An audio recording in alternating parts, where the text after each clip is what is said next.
A hi hello and welcome to German జీవితం. ఒక 2 weeks నుండి వీడియోస్ లేవు కదా, ఎందుకంటే ఎగ్జామ్స్ ఉన్నాయన్నమాట. సో అవి ఈ రోజుతో లాస్ట్ ఎగ్జామ్ కంప్లీట్ అయిపోయింది. సో ఇంకా ఫ్రెష్ మైండ్ తో వీడియో స్టార్ట్ చేద్దామని చెప్పి ఒక ఇంట్రెస్టింగ్ టాపిక్ అయితే మీ ముందుకు తీసుకొచ్చా. అదేంటంటే, నేను జర్నీకి వచ్చి ఆల్మోస్ట్ ఒక 1.5 year అవుతుంది దగ్గర దగ్గర. నేను వచ్చినప్పటి నుంచి ఇప్పటికి ప్రిసైజ్ గా చెప్పాలంటే 2023 వింటర్ సెమ్ కి 2024 వింటర్ సెమ్ కి జర్మనీలో ఏమేమి చేంజెస్ వచ్చాయి ఇన్ టర్మ్స్ ఆఫ్ స్టూడెంట్స్ కి కానివ్వండి, డైరెక్ట్ జాబ్ వచ్చేటోళ్ళకి కానీ, డైరెక్ట్ జాబ్ పర్పస్ మీద వచ్చేటోళ్ళకి కానివ్వండి, లేదనుకుంటే ఇంకా ఇంకా ఏమేమి చేంజెస్ వచ్చినాయో ఈ వీడియోలో అయితే డిస్కస్ చేసుకుందాం. ఏంటి సడన్ గా జాకెట్ వచ్చింది అనుకుంటాను కదా, మంచిగా సన్నీగా ఉందని చెప్పి జాకెట్ లేకుండా వీడియో తీద్దాం అనుకున్నా, బట్ నా అలా కాలేదు, ఫుల్ చలి పెడుతుంది. సో అందుకని జాకెట్ వేసుకున్నాను అనమాట. ఇంక టాపిక్ లోకి వెళ్ళిపోతే, చాలా మంది మాస్టర్స్ కి కానీ లేదంటే హైయర్ ఎడ్యుకేషన్ కి జర్నీకి అయితే రావాలనుకుంటుంటారు. వాళ్ళు రిక్వైర్మెంట్స్ అనేటివి సరిగా తెలుసుకోరు అనమాట. ఎప్పుడో చూసి అవే రిక్వైర్మెంట్స్ ఇప్పుడు కూడా ఉన్నాయనుకుంటుంటారు. అదైతే మాత్రం చాలా అంటే చాలా పొరపాటు. వీసా రిక్వైర్మెంట్స్ కావచ్చు, ఏపీఎస్ రిక్వైర్మెంట్స్ కావచ్చు, అప్లికేషన్ ప్రాసెస్ లో కావచ్చు, అప్లికేషన్ లైక్ వాళ్ళు దాన్ని ప్రాసెస్ చేసే విధానంలో కావచ్చు, ప్రతి సెమ్ కి ఇయర్ లో 2 సెమ్స్ ఉంటాయి కదా, ప్రతి సెమ్ కి వాళ్ళ రిక్వైర్మెంట్స్ అయితే చేంజ్ చేస్తుంటారు. అవైతే మీరు చాలా అంటే చాలా అప్డేటెడ్ గా ఉండాలి. ఎందుకు అంటే, మీరు వన్స్ అప్లై చేసిన తర్వాత ఆ రిక్వైర్మెంట్స్ అనేవి మీరు మెట్ కాకపోతే మీ అప్లికేషన్ అనేది రిజెక్ట్ అవుతుంది. మీ టైం వేస్ట్, మీ డబ్బులు వేస్ట్. సో అందుకని ఎప్పుడైనా కానీ అప్డేటెడ్ గా ఉండాలి. ఆ అప్డేట్స్ ఏంటి, లైక్ లాస్ట్ ఇయర్ కి ఈ ఇయర్ కి అప్డేట్స్ ఏంటని చెప్పి ఈ వీడియోలో డిస్కస్ చేసుకుందాం.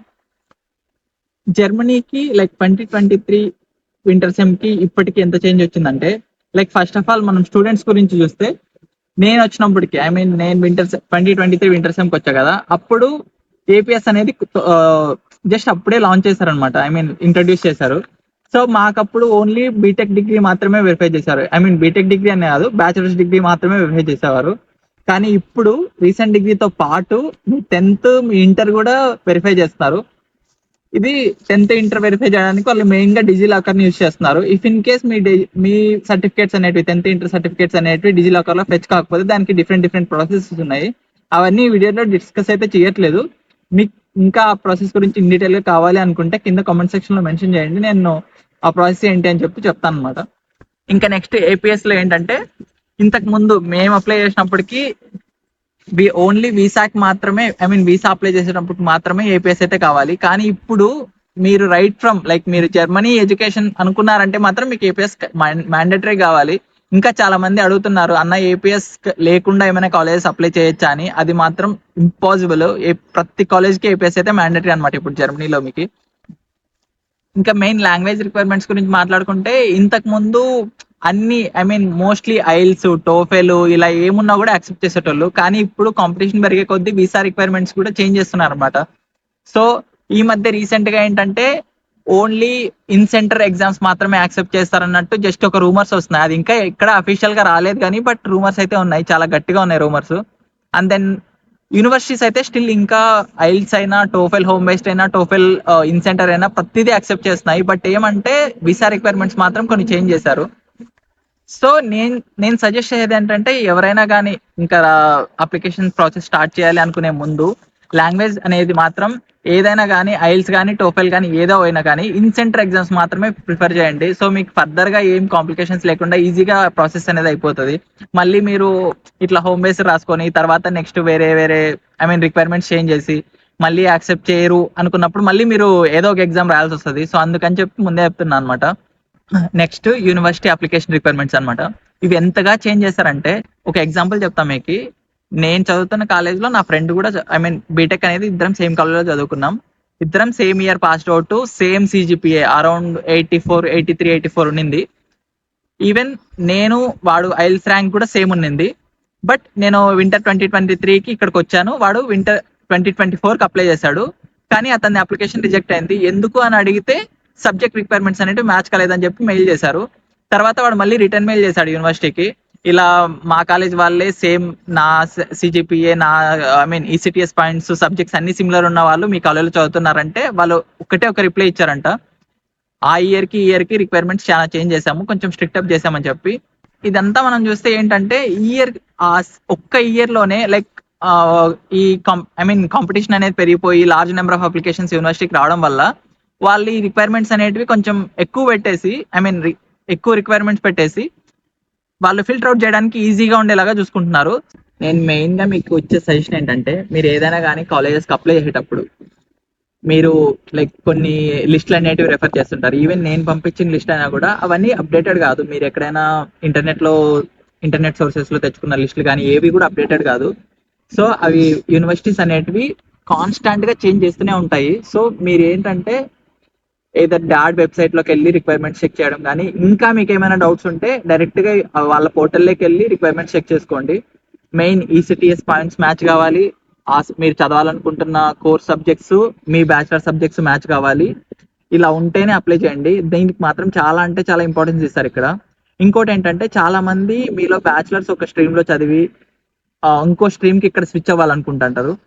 వాళ్ళకి మాత్రం నేను ఇంకో చెప్పేది ఏంటంటే, మీకు ఎక్స్పీరియన్స్ ఉంటే పొరపాటున ఏమైనా కన్సిడర్ చేస్తారేమో కానీ ఎక్స్పీరియన్స్ లేకపోతే అసలు కన్సిడర్ చేయరు.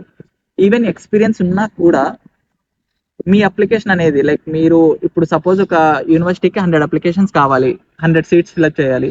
సో వాళ్ళకు ఒక 150-200 అప్లికేషన్స్ వచ్చాయి. ఆ 150-200 అప్లికేషన్స్ లో 100 అప్లికేషన్స్ వాళ్ళకి ఎగ్జాక్ట్ గా మ్యాచ్ అయ్యే రిక్వైర్మెంట్స్ తో వచ్చినారనుకో స్టూడెంట్స్, వాళ్ళనే తీసుకుంటారు. ఈవెన్ ఎక్స్పీరియన్స్ ఉన్న వాళ్ళని కూడా కన్సిడర్ చేయరు. ఎందుకు అంటే వాళ్ళ బ్యాచిలర్ సబ్జెక్ట్స్, వాళ్ళ చదవాలనుకుంటున్న మాస్టర్ సబ్జెక్ట్స్ మ్యాచ్ అవుతాయి కాబట్టి వాళ్ళనే తీసుకుంటారు, వాళ్ళకే ప్రిఫరెన్స్ ఇస్తారు. ఇది కూడా మైండ్ లో పెట్టుకోండి. నెక్స్ట్ ఇంకోటి ఏంటంటే, జర్మనీ అనగానే మనకి బాగా గుర్తొచ్చేది బాగా ఏంటంటే ఫ్రీ ఎడ్యుకేషన్. కానీ రీసెంట్ గా కొన్ని కాలేజెస్, కొన్ని స్టేట్స్ లో ఉండే కాలేజెస్, మెయిన్ గా బవేరియాలో ఉండే కాలేజెస్, ఐ మీన్ బవేరియా అనేది ఒక స్టేట్ ఇక్కడ, ఆ స్టేట్ లో ఉన్న most of the colleges fee పెడుతున్నాయి. అంటే మళ్ళీ ప్రైవేట్ కాలేజెస్ పెట్టినంత ఫీ కాకపోయినా ఒక నామినల్ ఫీ అనేది అయితే పెడుతున్నారు, అరౌండ్ 1 lakh to 1.5 lakh ఇలా. ఇవి మెయిన్ గా యూనివర్సిటీ అప్లికేషన్ రిక్వైర్మెంట్స్ లో జరిగిన చేంజెస్. ఇంకా నెక్స్ట్ ఎక్కువ మంది అడిగే క్వశ్చన్ ఏంటంటే పార్ట్ టైం లో like last year, I mean నేను వచ్చినప్పుడు వింటర్ 2023లో అయితే ఈవెన్ లైక్ ఆడ్ జాబ్స్ కావచ్చు, లేదనుకుంటే టెక్నికల్ జాబ్స్ కావచ్చు, జాబ్స్ అనేటివి చాలా ఎక్కువ ఉండేటివి. ప్లస్ అది కాక లాంగ్వేజ్ రిక్వైర్మెంట్స్, మెయిన్ గా జర్మన్ లాంగ్వేజ్ ఎక్కువ అడిగేటోళ్ళు కాదు. ఈవెన్ ఆడ్ జాబ్స్ కి కావచ్చు, లేదనుకుంటే ఇండస్ట్రీ జాబ్స్ కి కావచ్చు. బట్ ఇప్పుడు ఆ సిచ్యువేషన్ అయితే ఫుల్ గా చేంజ్ అయిపోయింది. అసలు jobs, first of all industry related జాబ్సే తక్కువ అయిపోయినాయి ఈ రష్యన్ వల్ల కావచ్చు, మెయిన్ ఈ పొలిటికల్ కాన్సిక్వెన్సెస్ వల్ల కావచ్చు, చాలా రీజన్స్ ఉన్నాయి దానికి. ఈవెన్ ఆడ్ జాబ్స్ కూడా మీరు ఏ స్టాల్స్ కి వెళ్ళినా, లేదనుకుంటే ఏ food industry related jobs, McDonald's, KFC దీనిలో కూడా కావచ్చు, లాంగ్వేజ్ అయితే అడుగుతున్నారు. కొన్ని దానిలో మాత్రమే లాంగ్వేజ్ అయితే అడగట్లేదు, కానీ రిమైనింగ్ చాలా వాటిలో అడుగుతున్నారు. ఇంతకు ముందు నేను వచ్చినప్పుడు కొంచెం స్కిల్స్ ఉన్నాయా నీకు మంచిగా, లైక్ నువ్వు ఏ డొమైన్లో అయితే జాబ్ చేయాలనుకుంటున్నావో ఆ డొమైన్లో మంచిగా స్కిల్స్ ఉన్నాయా, స్కిల్స్ ఉంటే పక్కాగా నీకు జాబ్ వచ్చేది. కానీ ఇప్పుడు నీకు స్కిల్స్ ఎన్నన్నా ఉన్ని, లాంగ్వేజ్ ఉందా అది ఒకటే అడుగుతున్నారు. ఈవెన్ ఎన్ని స్కిల్స్ ఉన్నా కూడా నీకు లాంగ్వేజ్ లేకపోతే నీ అప్లికేషన్ అనేది కన్సిడర్ చేయట్లేదు. ఈవెన్ మీరు అప్లికేషన్స్ అప్లై చేసేటప్పుడు కూడా ఫిల్టర్ అవుట్ చేయడానికి వాళ్ళు మెయిన్ గా చూసేది ఒకటే, జర్మన్ లాంగ్వేజ్ ఉందా లేదా, తర్వాతనే నెక్స్ట్ ప్రొసీడింగ్స్ అనమాట. అలా ఉండింది. ఈవెన్ రీసెంట్ గా కూడా నాకు జాబ్ పోయింది, నేను ముందు వర్క్ చేసిన కంపెనీలో. మళ్ళీ ఇప్పుడు జాబ్ తెచ్చుకోవడానికి మేము జాబ్స్ అప్లై చేసినప్పుడు నాకు తెలిసింది ఇంత చేంజెస్ జరిగాయి. అసలు ఏ అప్లికేషన్ నేను టచ్ చేసినా కూడా జర్మన్ లాంగ్వేజ్. అది ఇంతకు ముందు A1 A2 అంటుంది, ఇప్పుడైతే ఏకంగా C1 అంటున్నారు. చాలా అంటే చాలా టఫ్ అయిపోయింది సిచ్యువేషన్. లాంగ్వేజ్ రాకపోతే అసలు వీళ్ళు కన్సిడర్ కూడా చేసేలాగా లేరు, ఆ రేంజ్ లోకి వెళ్ళిపోయింది. రీసెంట్ గానే నా జాబ్ పోయింది. సో ఈవెన్ నాదనే కాదు, మా కంపెనీలో చాలా మందిని లే ఆఫ్ చేశారు. సో వాటికి రీజన్స్ కూడా మా కంపెనీ మెన్షన్ చేసింది అనమాట. సో ఆ రీజన్స్ ఏంటి, తర్వాత జాబ్ స్ట్రగుల్స్ ఏంటి, అండ్ దెన్ ఈ స్పాన్ లో నాకు బ్లాక్ ప్రమోట్ కూడా లేదు, నేను ఎలా సర్వే అయ్యాను, అండ్ ఆల్సో నాకు తర్వాత జాబ్ వచ్చిందా లేదా, ఇవన్నీ నెక్స్ట్ వీడియోలో అయితే డిస్కస్ చేస్తాను. ఈ వీడియోలో డిస్కస్ చేయాలంటే టైం అయిపోద్ది అనమాట. సో అందుకే నెక్స్ట్ వీడియోలో చెప్తాను. నెక్స్ట్ ఫుల్ టైమ్ జాబ్స్ గురించి మాట్లాడుకుంటే, 2023 వింటర్ కి ఇప్పటికి చేంజ్ ఏంటంటే ఆపర్చునిటీ కార్డు. ఈ గ్యాప్ లోనే ఆపర్చునిటీ కార్డు అనేది తీసుకొని వచ్చారు జర్మన్ గవర్నమెంట్. ఇది అయితే మాత్రం చాలా అంటే చాలా పెద్ద అడ్వాంటేజ్. ఎవరైతే జర్మనీలో డైరెక్ట్ గా జాబ్స్ ఎత్తుకోవాలనుకుంటున్నారో వాళ్ళు డైరెక్ట్ గా ఎంబసీకి వెళ్ళి అప్లై చేసుకుంటే మీకు 1 year అయితే ఇక్కడ జాబ్ సెర్చింగ్ వీసా అయితే ఇస్తారు.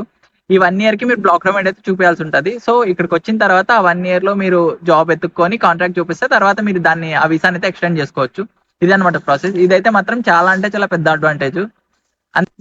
అండ్ దీంతో పాటే ఎవరైతే డైరెక్ట్ గా ఇండియా నుంచి జర్నీకి అప్లై చేసుకుంటున్నారో వాళ్ళకి కూడా అడ్వాంటేజ్ అనమాట. అదేంటంటే ఇంతకు ముందు 20,000 విసాస్ ఉన్నటివి దాన్ని 90,000 కి ఎక్స్టెండ్ చేశారు. సో ఇంతకు ముందు 20,000 పీపుల్ ని హైర్ చేసుకుంటే ఇప్పుడు 90,000 పీపుల్ కి విసాస్ డైరెక్ట్ గా ఇచ్చి హైర్ చేసుకునే ఛాన్స్ ఉందన్నమాట. సో ఎవరైనా కానీ డైరెక్ట్ గా అప్లై చేసుకునే వాళ్ళకి కూడా చాలా అంటే చాలా అడ్వాంటేజ్. బట్ ఏమంటే మీకు పేషెన్స్ లెవెల్స్ అనేవి చాలా అంటే ఎక్కువ ఉండాలి. ఎందుకంటే ఇక్కడ అప్లికేషన్ ప్రాసెస్ అనేది మీరు అప్లై చేసినప్పటి నుంచి దానికి రెస్పాన్స్ రావాలంటే చాలా టైం తీసుకుంటారు వీళ్ళు. దాంతో పాటు ఆ జాబ్ రిక్వైర్మెంట్స్ అనేటివి మీకు ఎగ్జాక్ట్ గా మ్యాచ్ అయి ఉండాలి. మీరు పర్ఫెక్ట్ వర్తీ క్యాండిడేట్ అనుకుంటే మాత్రం మీకు పక్కా జాబ్ ఇస్తారు. బట్ ఏమంటే టైం పడుతుంది. ఏదానికైనా కొంచెం టైం అనేది కావాలి కదా. సో ఇదండి మన వీడియో. మోస్ట్లీ చేంజెస్ అన్ని నేను కవర్ చేశానని అనుకుంటున్నాను. ఐ హోప్ ఈ వీడియో మీ అందరికీ నచ్చిందని అనుకుంటున్నాను. నచ్చితే మాత్రం లైక్, షేర్, సబ్స్క్రైబ్ అయితే చేయండి. అండ్ ఆల్సో ఇంకా ఏమైనా డౌట్స్ ఉంటే కింద కమెంట్ సెక్షన్ లో మెన్షన్ చేయండి. లేదనుకుంటే ఇన్స్టాగ్రామ్ లో పింక్ చేయండి. ఇవన్నీ కాదు, నాకు పర్సనల్ సెషన్ కావాలి అనుకుంటే కింద టాప్ మెట్ లింక్ ఉంటుంది, వెళ్ళి బుక్ చేసేయండి. అక్కడ కలుద్దాం. ఓకే మరి బాయ్.